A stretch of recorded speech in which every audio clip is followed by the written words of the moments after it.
Saya Ali Jaber Ya. mau ngasih tausiah mengenai Al-Quran. Mau dengerin? Yuk dengerin. Silakan saya. Ya pemirsa, sebagaimana kita lihat, itulah anak-anak. Mereka menikmati usianya. Dan kita tidak boleh terlalu tegas atau keras terhadap anak-anak atau melarang mereka bermain.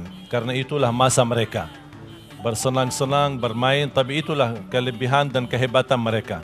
Seperti anak-anak biasa, bermain, ketawa, lucu, tetapi begitu ketika masuk dalam belajar Al-Quran, mereka menunjukkan yang terbaik. Seriusnya belajar, menampilkan akhlak yang baik, dan itulah keberkahan Al-Quran dalam kehidupan mereka sehari-hari. Dan kita lihat seperti mereka ini, kalau kita baru kenal anak-anak seperti ini, pasti kita tidak tanda mereka ini penghafal Quran. Karena seperti anak yang lain, main, lari ke sana kemari, berteriak-teriak, ya seperti biasa. Tetapi ketika mereka membaca Al-Quran, luar biasa, memiliki penampilan yang baik, akhlak yang baik, bacaan yang benar, dan itu yang kita selalu harapkan untuk bagaimana melatih anak-anak kita saat kita beribadah, saat kita lagi salat, saat kita lagi baca Al-Quran harus serius.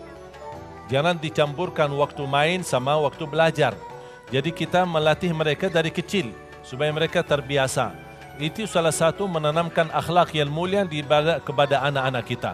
Coba kalau kita bisa menjaga kebersamaan untuk jangan membiasakan anak-anak bermain handphone di masa kecil.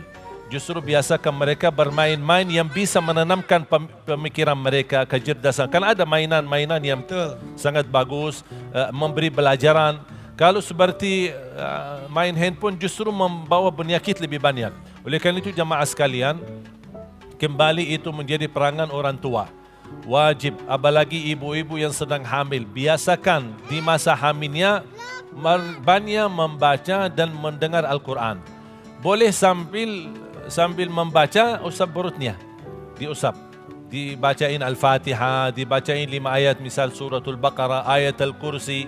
Ini sekalian menjadi ruqyah untuk anak-anak kita.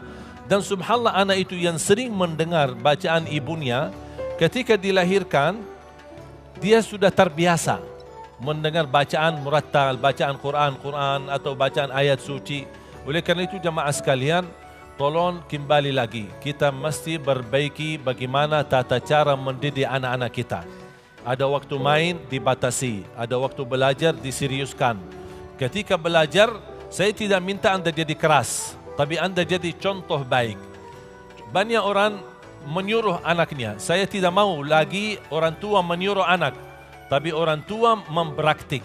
Orang tua menjadi menjadi contoh. Kalau melihat ibunya selalu megang handphone, dia pasti pingin handphone. Ketika dia melihat ibunya selalu megang Quran, pasti dia minta. Apa itu? Lama kelamaan dia malah cari Al-Quran. Jadi apapun yang sampai ada seorang bapa, anaknya luar biasa, cerdas, suka baca, suka belajar, suka megang buku. Ditanya, kok gimana bisa anak ini di usia dini tapi luar biasa seperti Rais kan? Betul. Ya, ditanya, bapaknya menjawab apa? Saya tidak pernah ajarin, tapi saya hanya berbuat di depannya. Saya suka melakukan hal itu di depan dia. Semenjak kecil sampai dia sudah membesar, dia sudah sendiri mengerti kepentingan belajar, kepentingan buku. Akhirnya anak-anak dia lebih hobi buku daripada hobi main-main. Seperti Ananda Rais, dia lebih banyak hobi buku. Betul. Iya, karena kenapa? Karena sudah dibiasakan. Ya mudah-mudahan anak kita semua menjadi penghafal Al-Quran dan mudah-mudahan orang tua memiliki perangan untuk mendidik anak kembali menjadi lebih baik. Oke, jadi jangan dibiasakan untuk merintah tapi berikanlah contoh untuk anak-anak kita ya. Betul. Tapi mengenai handphone tersebut dicari, kalau misal mau pegang handphone harus cari konten-konten yang positif. Al-Quran ada di dalamnya dan harus didampingi Sekarang oleh ada orang banyak tuanya. film karton yang Itu dia. Yang isinya Edukasi lucu tapi Islami. memberi pelajaran. Betul. Seperti misal kasih bismillah ketika mau tidur, baca ayat Al-Kursi. Ini film karton buat anak-anak, tapi isinya semua sangat luar biasa manfaat. Ini yang tolong ditanamkan. Jangan dibiarkan main game, tapi nonton film karton yang bisa memberikan pelajaran buat anak-anak kita. Setuju. Terima kasih saya Ya, Jaber. sama-sama. Keingintahuannya juga